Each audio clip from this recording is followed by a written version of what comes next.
presiden threshold terhapus oleh putusan Mahkamah Konstitusi karena gugatan permohonan yang disampaikan oleh 4 mahasiswa akhir UIN Sunan Kalijogo. Ini perjuangan akademik meskipun mereka bukan mengatasnamakan institusi, apalagi kampus. Bagaimana menurut kalian? Apakah ini pertanda 2029 kontestasi Pilpres akan lebih seru dan memberikan peluang untuk siapapun yang mempunyai peluang, atau ini sebagai pintu bagi penguasa untuk membuat skenario lain? Bagaimana menurut kalian? Menurut analisis saya,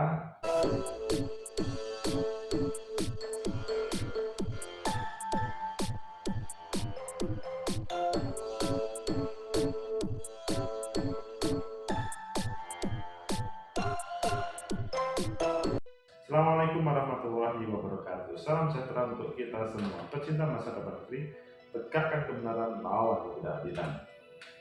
Kita beri aplaus terhadap 4 mahasiswa UIN Sunan Kalijogo yang telah memberikan perjuangannya sehingga presiden threshold terhapus. Acungkan 2 jempol, aplaus kepada beliau, karena sementara ini belum ada yang berani, apalagi partai politik. Biasanya yang diperbolehkan melakukan judicial review itu adalah yang mempunyai kepentingan, tetapi ini hanya mahasiswa dan bukan atas nama UIN, bukan atas nama partai politik, tetapi mempunyai kepedulian terhadap demokrasi di Indonesia. Faktanya dikabulkan dan akan berpengaruh, karena putusannya final dan mengikat, akan berpengaruh putusannya untuk masa depan demokrasi di Indonesia. Apakah ini adalah penguasa kecolongan terhadap proses judicial review ini, atau memang ini ada model yang berbeda Mahkamah Konstitusi hari ini, dan bagaimana masa depan kita demokrasi di 2029. Ayo kita baca di beberapa media, selanjutnya nanti kita kupas sebenarnya pesan apa di balik itu semuanya. Pertama kita baca di Detik, 5 fakta putusan MK hapus ambang batas 20% pencalonan presiden. Wah. Dan kemudian di Tempo, MK hapus ambang batas pencalonan presiden Golkar, putusan yang mengejutkan. Pasti, karena ini tidak diprediksi sebelumnya, kecolongan. Kemudian di Kompas, respon Menkum soal rekayasa konstitusional, putusan MK hapus ambang batas pencalonan presiden. Ya. Kemudian di CNN, Jokowi respon MK hapus ambang batas presiden. Ini keputusan final. Dan yang terakhir, kalau kita baca juga bagaimana melihat kondisi mahasiswa, ini adalah cerita 4 mahasiswa UIN Sunan Kalijogo berhasil gugat presidensial threshold. Kita sebelum membahas sampai ke substansi, kita lihat Mahkamah Konstitusi resmi menghapus presiden threshold atau ambang batas pencalonan presiden 20%. Ini dilakukan pada Kamis 2 Januari. Hal tersebut tertuang dalam putusan MK nomor 62/PUU strip 22 2 Januari. Hal tersebut tertuang dalam putusan MK. Di balik gugatan tersebut ada 4 mahasiswa UIN. Mereka adalah Enika Maya Octavia, Rizky Maulana Syafi'i, Faisal Nasirul Haq, dan Khalid Khairul Fatma. Keempatnya adalah mahasiswa UIN semester akhir dan mengatasnamakan bukan institusi tetapi pribadi, bukan atas nama UIN. Nah, sekarang adalah kalau kita baca dalam pemberitaan lainnya, ada 5 hal sebelum Golkar terkaget-kaget dengan pemberitaan tersebut. 5 fakta pencalonan ini yang ada di Detik Keputusan MK ini dibacakan oleh Ketua MK Soehartoyo di gedung MK, mengabulkan permohonan pemohonan pada perkara 62. Berikut 5 fakta tersebut. Pertama, MK hapus ambang batas 20%. MK pun ini mengatakan bahwa pada pasal 222 Undang-Undang Nomor 7 2017 tentang Pemilu tidak lagi mempunyai kekuatan hukum mengikat. Dengan demikian, aturan ambang batas yang tercantum pada UU tersebut tidak bisa lagi diterapkan. Hapus, selesai. Kemudian yang kedua, semua parpol bisa usung capres. Ini sesuatu bagi partai politik yang baru hadir. Sementara itu, Wakil Ketua MK Saidi Saldisan membeberkan terdapat beberapa poin yang akan menjadi acuan DPR dan pemerintah dalam merevisi Undang-Undang Pemilu. Yang menyebut salah satunya yakni adanya ambang batas minimal 20% kursi DPR atau 25% suara sah nasional. Dalam hal ini, jika jumlah partai politik peserta pemilu adalah 30, maka terbuka pula potensi terhadap 30 pasangan calon presiden dan wakil presiden yang diusulkan partai politik peserta pemilu. Meski begitu, MK mengingatkan adanya potensi jumlah pasangan calon presiden dan wapres dapat membengkak dan sama dengan jumlah partai tersebut. Hal ini akan menimbulkan kekhawatiran terhadap efisiensi pemilu dan stabilitas sistem politik. MK menegaskan penghapusan ambang batas merupakan bagian dari perlindungan dan hak konstitusional partai politik. Kemudian yang ketiga, ambang batas keuntungan parpol besar. Selain itu, Saldi Isra menyebut adanya ambang batas hanya menguntungkan partai politik tertentu. Dia juga menyatakan ambang batas membuat masyarakat dibatasi dan menggunakan hak politiknya. Kemudian yang keempat, Hakim Anwar Usman Daniel beda pendapat. Muhammad Usman berbeda pendapat. Dalam putusan tersebut, tidak semua hakim konstitusi berpendapat sama. Terdapat dissenting opinion dan berbeda pendapat dari dua hakim, yakni Anwar Usman dan Daniel Yusman P. bahwa sehubungan dengan putusan MK dalam perkara aku yang baru saja selesai diucapkan, Mahkamah memberikan kedudukan hukum kepada para pemohon hingga kemudian mempertimbangkan pokok perkara dengan mengabulkan untuk seluruhnya. Terhadap hal tersebut, Hakim Konstitusi Daniel Yusmik P. Fuch dan Hakim Anwar Usman memiliki pendapat hukum berbeda, dissenting opinion dari mayoritas hakim tersebut, khususnya mengenai kedudukan hukum para pemohon. Anwar Usman dan Daniel menilai pengujian tersebut telah dimohonkan sebanyak 33 kali. Menurutnya, MK telah menegaskan pihak yang memiliki kedudukan hukum untuk mengajukan pengujian ialah partai politik peserta pemilu dan warga negara yang memiliki hak untuk dipilih dan didukung oleh partai politik peserta pemilu untuk mencalonkan diri sebagai presiden dan wakil presiden.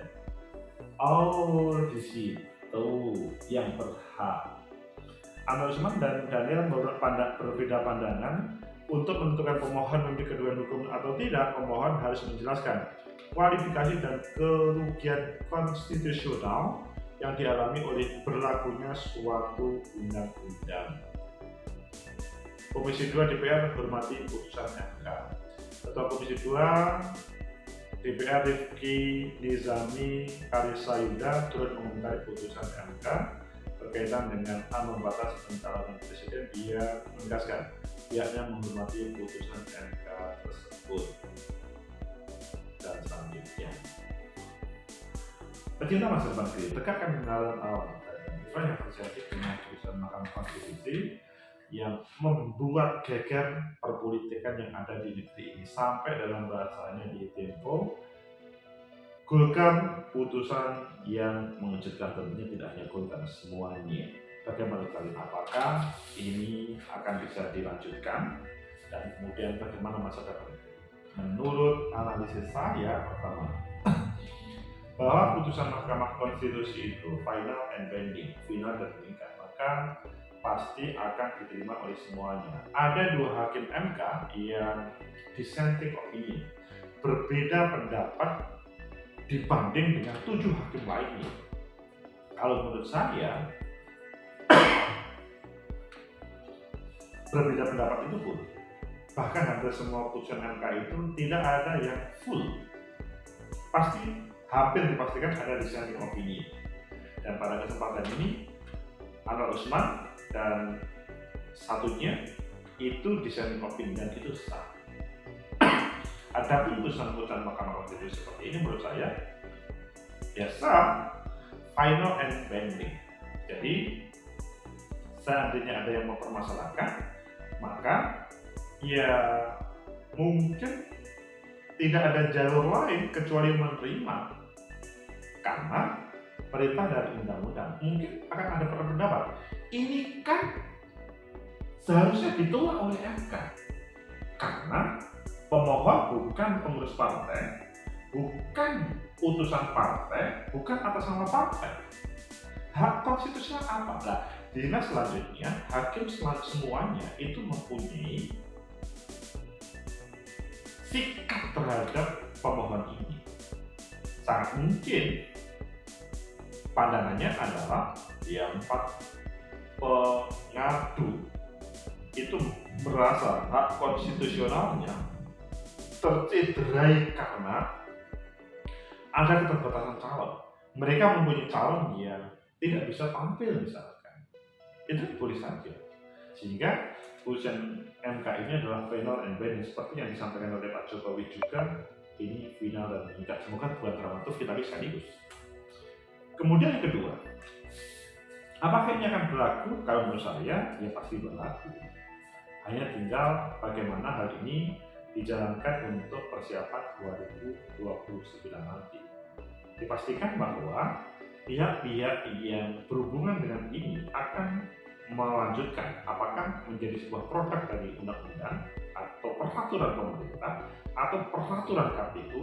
Pasti bahwa putusan MK 622 ini akan menjadi sebuah pijakan untuk membuat sebuah regulasi. 62 ini pasti akan membuat sebuah menjadi kebijakan regulasi selanjutnya. Baik KPU atau Bawaslu pasti akan menjadikan.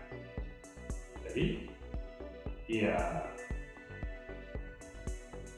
kita lihat dalam perjalanannya nanti mungkin ada pemikiran negatif, mungkinkah penguasa itu akan menerima dan mungkinkah mereka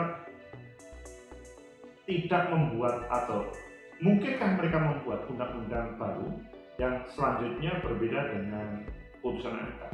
Yes, everything is possible, tetapi bahwa kalau ada kemungkinan pasti akan ditolak dengan putusan Mahkamah Konstitusi tersebut. Tidak ada pendapat.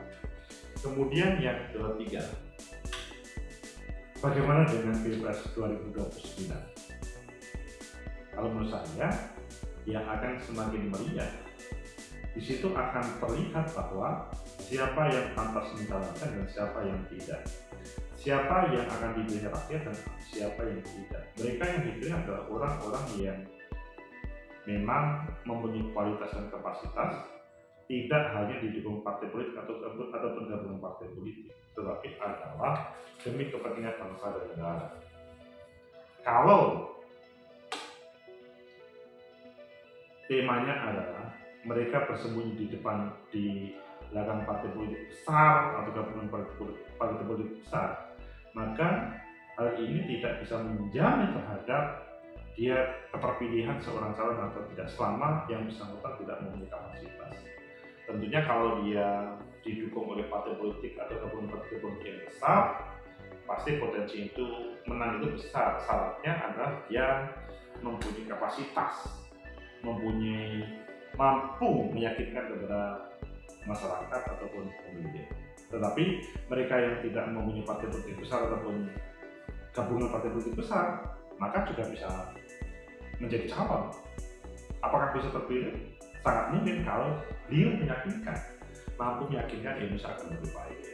Kita lihat aja nanti 5 tahun lagi, 5 tahun kurang 2 bulan terakhir dari perjalanan Prabowo periode pertama. Kita lihat aja nanti apakah hal ini menjadi efektif sebagaimana putusan MK ini. Menurut saya masih ada. Semoga bermanfaat. Like, subscribe, komen, and share. Sampai jumpa.